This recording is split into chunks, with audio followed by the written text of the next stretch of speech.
All right, on May 31st, 2017, there was a tweet from the White House. Despite the constant negative press, Kofefi. Nobody at the time knew what the hell that meant. So today, you kind of look at the first three letters of this. Was this a prophecy of doom? Or is this really an opportunity? And you see those that ad there in the middle? Talk about bad timing. So Corona wants to launch a competition to White Claw some seltzer with alcohol in it. And they come up with this ad and have it going right now, Corona coming ashore soon. So a lot of bad press, except now everybody's talking about it, so it's turning into an opportunity for them to have everybody aware of their new product. This is the latest showing the distribution of cases around the world. It is spreading everywhere. It will be, we're going to have to cycle through this. There's no escaping the reality. It started in China, as everybody knows. And there's the question, the really serious question is, how bad is this? And the medical experts still really don't know. They don't have enough information. But what is truly bad was China's response to containing this. They wasted time pretending that it wasn't real, taking the people, sounding the alarm, suppressing them, telling the nurses in Wuhan hospital that zero infection policy, and the chief's going to get fired if anybody gets infected. So anybody who started showing symptoms during that first half of January just kept their mouth shut so the boss wouldn't get fired. And that's how they missed that this wasn't just from animal to human transmissibility, but it was human to human transmissibility, and it ended up all over. And then they went to town with quarantines everywhere, and this all happened ahead of and during the Lunar New Year, which is when Chinese travel all over the country to visit their relatives and celebrate this time of the year. And so all of a sudden, everything got frozen. People were moving around. This was absolute chaos. And right now, the markets are selling off, I think, not so much because of fear that the whole world's going to get this and 2% are going to die from it. It's that this is undermining the global economy. In China, things basically came to a halt. Transport containers were not moving. The roads were closed. And despite the desire to reshore everything to the United States, the global supply chains are still global. So you're missing one critical piece in your product, and you can't finish it. You have to stop and wait for it. And so this ripples through the whole economy. And now the big concern is that as it starts to spread in the United States, what is the response going to be? Are we going to have a similar crippling type of response, trying to shut all movement down and take the problems that started in China and now rippling through the globe, then start repeating themselves in the United States and all these other parts of the world? So in today's New York Times, they have this useful graphic in here, which sort of shows the relationship between the different sort of viruses. And the two key things there are transmission rate or reproduction rate. Like on average, how many others does an infected person also infect? And the other is the death rate. How many people actually die? So right now the reproduction rate, 2 to 4 estimated in there, that's quite high, so that's a reason for concern. And the fatality rate is estimated 1 to 3%, but it may be lower because there's probably a lot of under or unreported cases, so that it's the ones that were more serious that got diagnosed, and so therefore you divide those who die by those who got it. It's probably lower than that. So 87,500 people have this. Just under 3,000 have so far passed away. In the current U.S. flu season, which started in October, 32 million cases have been reported. And 18,000 people have, as a consequence of getting this flu, already passed away. And until we heard about COVID-19, nobody was worried about any of this thing. Now, what has people worried is the possibility that this could become a Spanish flu. And the Spanish flu was truly horrific. And you sort of see that this is where it sat in the mortality rate, and in the fatality rate were quite high here, but also it was reasonably quite low in terms of transmission rate. It was nothing like measles, which it's hard not to get that if you're exposed to it. But 50 to 100 million people worldwide in 1917 to 19 passed away from this, and 670,000 in the United States. So this was absolutely brutal. So this is the sort of fear. And the Spanish flu virus had two waves to it. The first one was not as fatal as the later one. So obviously a mutation came along the way and made the second wave really, really deadly. And it was a horrible thing. It would attack not just the upper respiratory tract, but it would go down into the lungs and damage them, and then set the stage for pneumonia and other things that kill people. So this one apparently only or mainly targets people who are older with compromised health issues. So that doesn't make it any less, because that means even if you're just a person who's going to have an ordinary cold and live through it, cold flu type symptoms, if you manage to get in contact with a family or friend who is in the older age bracket who does have health issues, you are a potential death vector for that person. So containing this thing with its high virality is very critical. So what is the response going to be to stopping this from rippling through and creating a massive panic?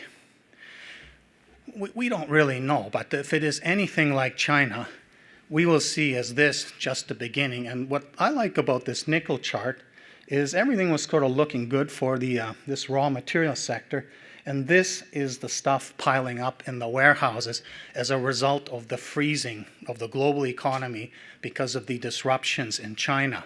And it is this that's also causing the general markets to tank. The realization that the bottom lines are going to be damaged for sure in 2020. And of course, the macroeconomists are saying global economic growth is going down. So this is all bad news. It appears to be bad news for raw materials, base metals, things that go into things. And here you can see the drop in the past week.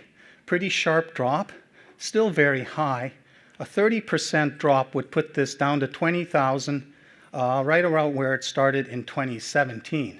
And of course, gold has really done nothing, and people saying, okay, is this like 2008 all over again? And at the time, I remember we experts in the junior resource sector were busy saying, wow, stuff on sale. I'm going to buy this. It's a bargain.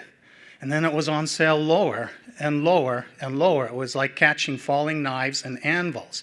And so right now, the market always repeats its most recent memory. So now we're seeing panic selling in companies anticipating that it's going to be very similar to 2008. But 2008 was extremely destructive because it was the entire financial system being revealed as built on a house of cards. And if this completely fell apart, everybody, 1%ers, 99%ers, were going to be harmed. So that was a very serious situation. The fact that we had that recovery in 2009 to 2011 for the resource sector, that was actually an unexpected miracle as far as all of us experts in the sector were concerned. But this time, the haircut is to the 1%ers. It doesn't matter if the Dow is priced 30% lower than it was yesterday in the near future. The 1%ers are not going to change their lifestyle. It doesn't affect the majority of people. So this is actually different. This is just a market correction. And of course, the expectation is they're going to lower the interest rates to zero. Europe's going to resume pushing them into negative territory.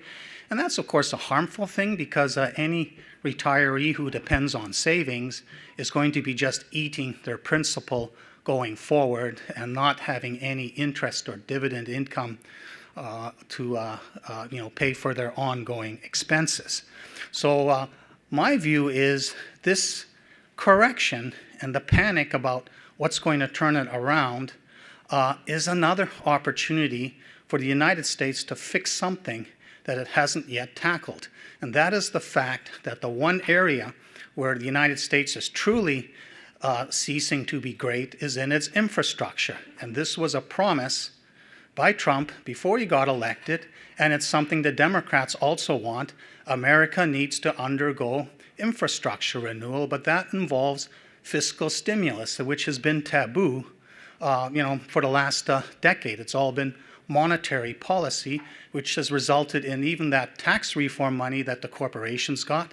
They see no vision for the making of America greater. They just see this end times mentality. So they didn't invest it. They just put it into the market and propped up the stock prices because this was like an end times party. And this crisis that's erupting now is a shock to the system that gives legitimacy to doing something different.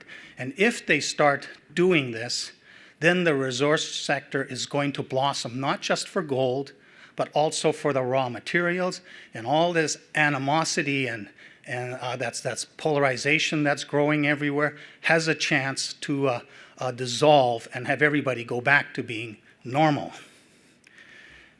So this end times mentality, I think I'm the only person in my peer group who actually talks about it, but I sense it in the outlook of the boomer generation, and I also sense it in the post-boomer generations, the younger ones. You see the Greta Thunberg thing, pounding the table, saying we have to do something about the future beyond the expected lifespan of the boomers, and the boomers are saying, well, what are you going to do? Take away my twilight years welfare by rediverting it into something that's going to benefit you? So the groundwork is in place for an intergenerational conflict, which who knows what ugly directions that could take. But doing infrastructure renewal saddles the youngsters with the debt, but also gives them something that they will benefit from long after the boomers have drifted into the sunset. And of course, that will crank up the debt, which is already on a skyward trajectory. And if they do this, it'll go even bigger. So the long-term case for gold keeps getting stronger and stronger. And usually I do a little piece about my model for why I think gold could go as high as 3,500, which is all the gold stock that exists above ground. In 1980, it was 26% of the GDP at the time. And that equivalent price today is 3,500. And that was a time of extreme stress and uncertainty. And as we're heading into this uncertainty about how's this all going to play out, if China's Communist Party starts coming under siege from all those angry people who feel betrayed by the top-down authoritarian attitude of Xi Jinping and the rest of the Communist Party, and it starts to feel threatened, what things is it going to do to destabilize the world further? Maybe properly annex Taiwan while the United States is busy dealing with its own in-house epidemic.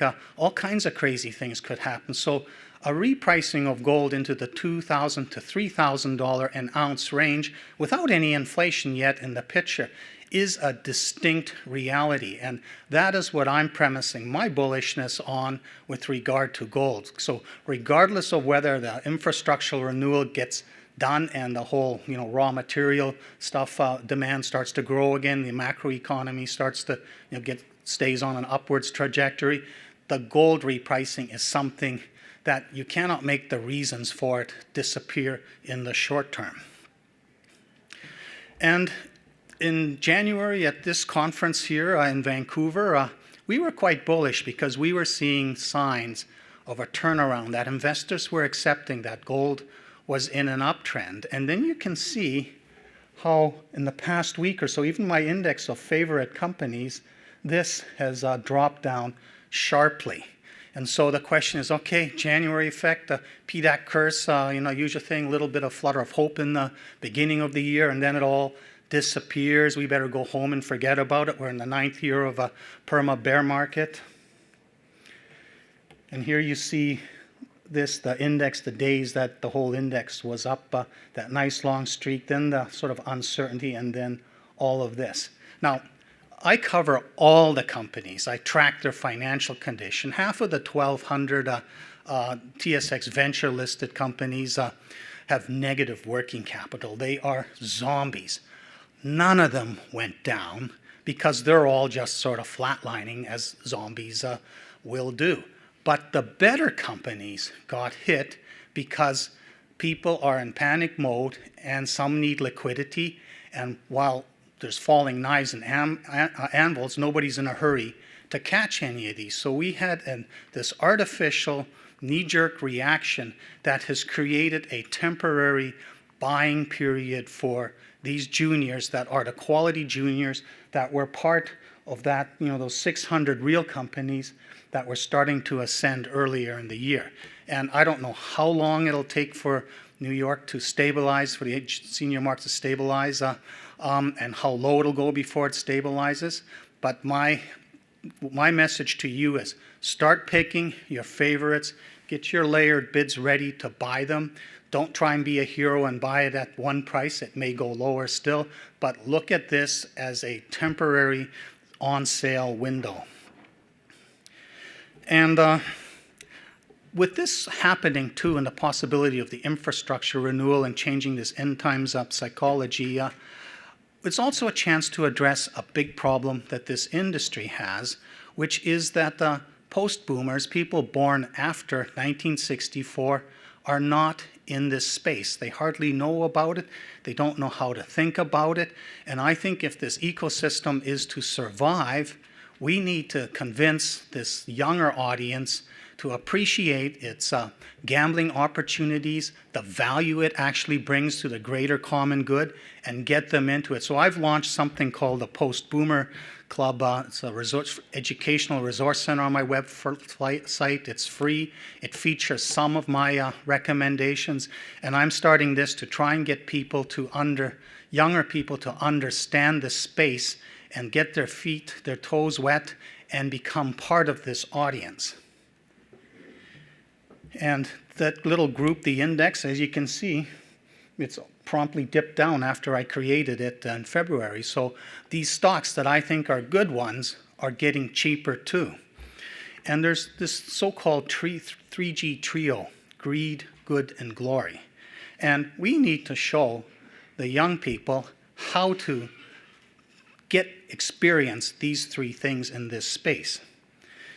And with the greed stuff, we need to show them that you can make 10 times, even 100 times your money by smartly placing bets on these resource juniors. And you need to teach them that what is the right price to pay. And most people, even boomers, don't know how to do this. Now, the good part, the boomers don't really care about, but we're starting to hear a lot of talk about impact investing. So to get the post-boomers in there, first show them something that could make a lot of money, and if its fundamental success creates a longer-term greater good, they can have a feel-good experience coming along with the personal benefit. So there's many companies that are doing stuff in sectors and areas where you can say, this is also a greater good that will be created if it's successful. And the glory is they want to be influencers. They want to be able to shape the future, not be stuck like most of you passively buying the stuff and holding it. And I'm working on something called a share collective. I won't talk about it today, but it's going to be the gateway whereby the younger generation become active players in shaping the perceptions of these companies, the market perceptions, and also enabling a much larger audience to gamble intelligently on these juniors. And it's not going to be easy. The part here I'm going to show you is the greed part. This is the discounted cash flow model. This is the uncertainty ladder that supports the rational speculation model. This is a graphic that pulls it all together. Most people have no clue what this means, but it is the key to picking stocks and figuring out how much money you will make if the company delivers on the success. And I'm going to use as an example SK Mining Corp, which we'll be presenting later today. They're up in the Golden Triangle looking for SK Creek 2. And SK Creek 1 was a tiny 2.5 million ton deposit with 3.5 million ounces gold and 180 million ounces silver, one of the richest deposits in the world. And this company owns this extension of this area. And in their talk, they're going to try and make the case as to why it is a plausible outcome that something identical, maybe even better, can be found just to the south. So what you have to do is be able to quantify the size of the prize. In this case, it's easy. We're looking for a clone about something we already know about and its geological context, and we know it is present. Then the next question is, well, if you found one today, what would it be worth? And then since this is just an exploration target, even if it's worth a couple $1 billion, what should you pay now for a bet having a piece of the outcome if they should be succeed? And then, of course, is this a plausible outcome? And that's where I'm not really qualified to judge, except listening to the geologists and the company's stories and just making sure it makes sense and is a coherent story. And the first thing you got to do is imagine a basic scenario. In this case, deposit 2.5 million tons, the grades and all this kind of stuff. And this is all the inputs that go into the discounted cash flow model. And then you've got to, well, if you find something that, what are you going to mine it at? 10 years? Okay, 700 tons per day. So of course you got a physical vision of what the mine would look like. And then you can kind of look up and see, oops,